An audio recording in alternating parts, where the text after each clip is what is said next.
Монгол түмний оюун санааны гэрэл гэгэрэл соёлын их өвийг илэрхийлэгч хүрээ цам Даншиг наадам 2025 арга хэмжээний үндэсний сурын харваа ёслол төгөлдөр сайхан явагдаж байгаа таатай байна.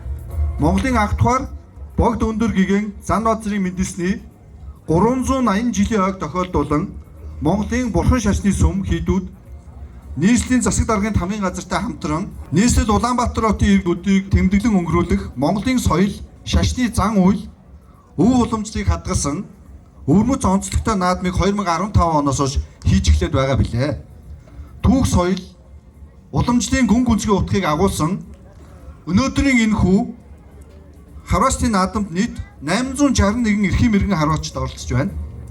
Энэ бол зөвхөн тэмцээн бус үндэсний дархлаа, өв уламжлалаа нандинан дээдгэнэж хойч үедээ өвлүүлэх гадаад оцоодод дэлхийн нийтэд бас зөвөр таниулах Монголын өв уламжлалын нэг томоохон спортын нэг төр билээ.